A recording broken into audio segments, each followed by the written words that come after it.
Welcome to our Healthcare Class 101, Understanding Your Medical and Healthcare Situation, Value of a Good Healthcare Plan.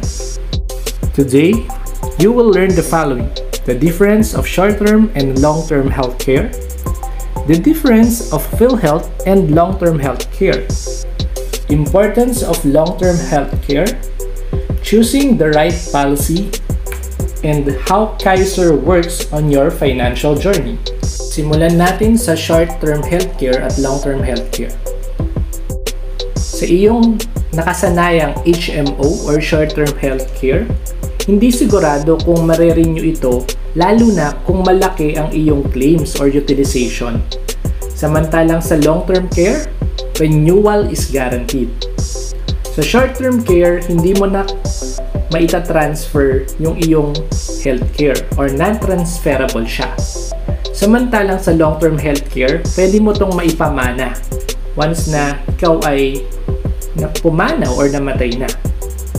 Sa short-term healthcare, dahil patanda ka ng patanda, nataas ang premium mo.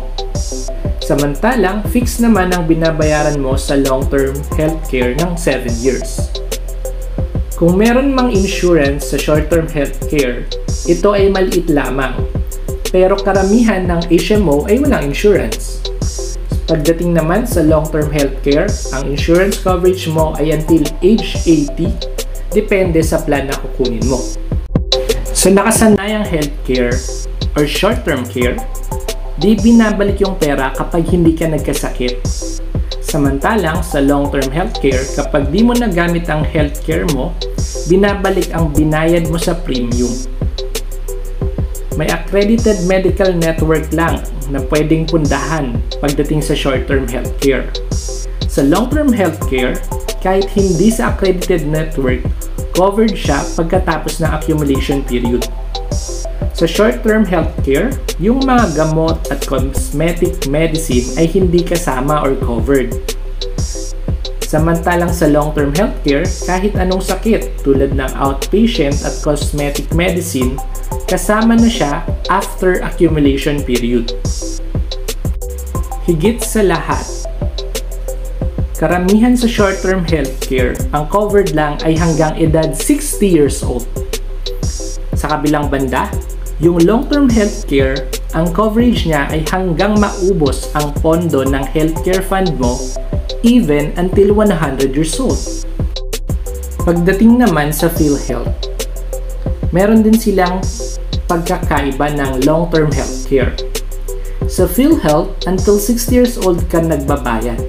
Sa long-term care, 7 years ka lang na naguhulog. Sa PhilHealth, may mga sakit o karamdaman lang na naa-avail or naku-cover, depende kung ano ang nakalista. Samantalang sa long-term healthcare, covered na lahat after accumulation period. Sa PhilHealth, ang cover lang ay healthcare. Samantalang sa long-term care, 3-in-1 na ito. May investment, insurance, at healthcare. Sa PhilHealth, limited lang yung amount na i-cover. Kailangan din itong ma-approve depende sa case ng pagkakasakit at kailangan din na babayaran ng co-patient o ng pasyente ang mga natira. Sa long-term care, kasama na lahat ng hospital bills, depende sa iyong plan, at maging ang room accommodations. May unlimited consultation, annual physical exam, libre din ang dental benefits. Bukod dito, ito ay napapamana. Kung pinag-iisipan mo kung kailangan mo bang kumuha ng long-term health care, try to ask yourself these questions. Kulang ba ang ipon mo at kapag nag-edad 60 pataas, nangangamba ka ba sa gastusing medical mo? Matitigil na ba ang insurance benefits mo kapag nag-resign ka or nag-retire ka na sa iyong pinagtatrabahuan?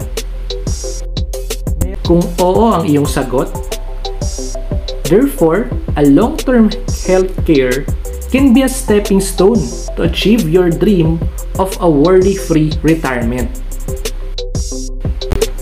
Meron ka bang ari-arian or assets na ipapamana sa iyong beneficiaries? Nakadepende ba sa sweldo or kita mo ang iyong pamilya o may malaki kang responsibilidad? Kaya mo bang magdisiplina at magtabi ng pambayad para sa iyong healthcare premiums? Kung oo ang sagot, then a long-term healthcare can be a stepping stone to achieve your dream of a worry-free retirement. Choosing the right healthcare. Does it cover your healthcare or hospitalization benefits? Is the premium amount fixed? Kailangan mong i-check kung anong benefits ng healthcare or hospitalization at ito ba ay fixed premium. Renewable ba ito? Kapag hindi nagamit ang annual healthcare savings mo, may babalik ba sa binayad mo? Covered ka ba kahit beyond 60 ka na? Or as long as nabubuhay ka? Guaranteed bang savings at investment? Meron bang life insurance coverage? At gaano kalawak ang network ng hospitals, clinics at dental networks nito? Sa napakaraming kaganapan sa mundo, maaring natanong mo na din, gaano ba kamahal o ka-expensive ang magkasakit? Ngayon, maganda kung napasukan mo na company ay merong HMO or tinatawag na short-term healthcare. Malaking tulong ito pagdating sa present medical needs. Pagdating naman sa PhilHealth, may discount ka din kaso ito ay 20 to 30% lamang na iyong medical expense sa hospital. Nakadepende din sa sakit na meron ka. Lingid sa kaalaman ng karamihan, kapag PhilHealth lang, kulang. Paano pagdating ng retirement? May nakalaan ba na budget na magagamit mo para magkaroon ng maayos na healthcare situation? Caregiver na mag-aalaga o aalalay sa pang-araw-araw na gawain? Physical therapy or mga drug medicines na makakatulong sa mga serious illness at mapanatili ang maayos na pangangatawan? Medical needs and consultations na madalas o regular na ginagawa sa edad 60 pataas. Healthy lifestyle upang ma-enjoy ang maayos na retirement period. Darating ang panahon na tayo ay tatanda. At dito, ang panahon na tayo ay sisingilin ng ating katawan base sa lifestyle natin noong tayo nagtatrabaho. Ayon sa statistics, 90% ng personal bankruptcy ay dahil sa kawalan ng preparasyon sa healthcare needs or medical situation. Ang reality sa healthcare situation ay ang mga sumusunod. Medical cost doubles 5 to 7 every years. Kasing bilis ng pagtaas ng tuition fee ang medical expenses at maraming tao ang di prepared. Many sick people die not because there is no medicine, but there is no money. Madaming bagong tuklas na gamot at advanced na ang medical technology natin. Ngunit wala namang pambayad ang karaniwang Pilipino rito. You cannot bring with you the healthcare benefit provided by your company when you retire. Kapag nag-retire ka na, hindi ka na part ng HMO ng company mo. Wala ka ng healthcare benefit coverage pag nag-retire ka. The cost of healthcare at age 61 is very expensive. Maraming Pilipino ang tinitis ang sakit o karamdaman kaysa magpa-doktor dahil sa mahal ng gasto sa pagpapagamot. Kung isipin natin, kapag nagkasakit at na ospital, pagdating ng retirement, saan mo ba gusto? Ang tamang sagot ay depende. Sa private room ka kung napaghandaan mo ang retirement, meron kang maayos na healthcare situation, magandang serbisyo at naalagaan ng mabuti. Sa charity room ka mapupunta kung binaliwala mo at hindi mo pinaghandaan ng healthcare situation. kung saan walang maayos na serbisyo at hindi ka komportable. Ang realidad, wala sa 5-star hotel ang pinakamahal na room. Nasa hospital, nasa suite room, ang pinakamahal na room. Specifically sa ICU or sa suite room na kung saan maaring umabot sa 50,000 ang bills mo o higit pa kada araw. Depende sa sakit at serbisyo na gagamitin mo sa hospital. Kaya ngayon pa lang, we need to prepare for our long-term healthcare situation. Bigyan ng kasagutan ang maayos na healthcare situation.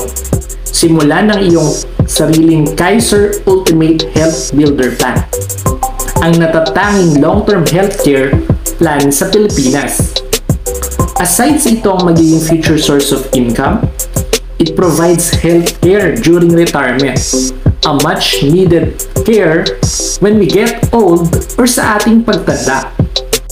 Ang Kaiser ay 3-in-1 combo benefits. Meron tong healthcare, plus insurance, plus investment, rolled in one program. Pagdating ng retirement, may healthcare ito na magagamit mo pag nagkasakit, pambayad ng medical bills sa iyong pagtanda. Sakali man sa iyong pagkamatay, meron naman itong insurance coverage na mapupunta sa iyong beneficiaries. Mayroon din itong investment component na magiging source of income mo kapag ikaw ay tumanda. Kaiser Long-Term Healthcare, also known as Kaiser Ultimate Health Builder, is a 3-in-1 plan, an HMO maintenance organization savings plan which is a complete financial solution that answers our 3 major financial needs. Healthcare na magagamit natin when we get sick. Hindi na natin problema yung pampa-hospital. At cover tayo nito even when we retire, na kung saan mas kailangan natin yung healthcare. Kasi dyan naglalabasan yung mga health conditions. Life protection, in case something happened to us unexpectedly, maaga tayong tawagin ni Lord, makaka-receive yung family natin ng life insurance money. This is crucial especially kung ikaw ay breadwinner. Investment, dahil kung tayo daw ay biniyaan ng long life, ito yung magiging active income natin. As long as we retire, hindi na tayo magtatrabaho pero pumapatak pa rin yung income. Grow your money faster and better by investing in Kaiser Long-Term Healthcare with an average return of 6 to 10% per year.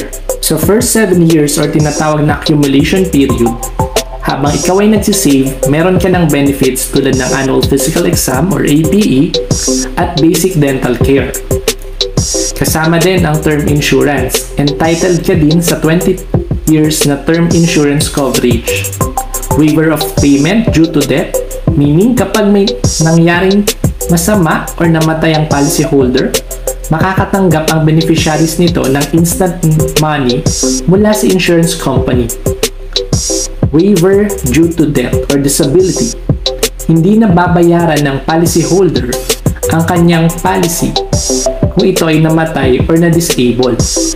Annual hospitalization benefits depending on the plan, and lifetime network access to accredited hospitals, clinics, or hospital or dental networks.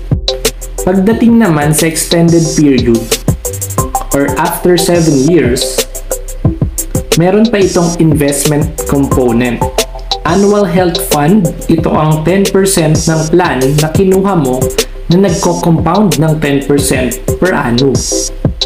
Long-term care return, or also known as long-term care benefit. This is equivalent to your plan. Makukuha ito after maturity period. Example, kung ang plan mong kinuha ay K100, meron kang 100,000 na makukuha after maturity period. 85% money back bonus. Kapag hindi mo nagamit yung inpatient or hospitalization benefits mo during accumulation period, ibabalik ang 70 to 85% ng total amount na na-save mo for 7 years or contract price sa maturity period. Additional health bonus return. Ito yung additional health benefit dahil naka-invest ang pera mo sa mutual funds. On the second year, nag-start ng tumakbo or magtrabaho ang investment mo as part ng Kaiser Plan. Nag-save ka lang sa loob ng 7 years. May makukuha ka pang malaking halaga sa maturity period ng savings plan mo. Pwede ka ring may pension na pwede mong kuhanin buwan-buwan dahil good as cash itong investments mo. Ang mga pwedeng kumuha ng Kaiser ay 10 to 60 years old only. Edad mula 10 years old hanggang 60 years old. OFWs kahit nasa abroad ay pwedeng kumuha. Minimum wage earner dahil sa abot kaya ang savings plan na ito. Maging ang mga high-risk jobs at mga may existing illness ay pwede rin kumuha ng Kaiser. Kailangan lamang na i-declare ito sa iyong Kaiser online application at subject to approval. Mag-save as low as 88 pesos per day upang makapag-avail ng pinaka-affordable na plan kung ikaw ay edad 10 to 40 years old or 2,647 per month. Mag-save lamang ng 117 pesos a day or 3,529 para naman sa mga edad 41 to 60 years old. Bago mag-retire, mag-save lamang ng 147 pesos a day or 4,412 per month upang maka-avail ng pinaka-affordable na plan sa edad 51 to 60 years old. Take action, secure your future now. How your healthcare situation after age 60 depends on the decision you make today. Yung desisyon na gagawin mo ngayon, malaki ang impact nito 20 years from now. You deserve to have a blissful and comfortable healthcare situation during retirement years. To start your ultimate Kaiser Health Builder plan, ask the person who invited you to know more how to process your online application. This is Christopher Ogalino, Financial Educator, Senior Marketing Director, International Marketing Group.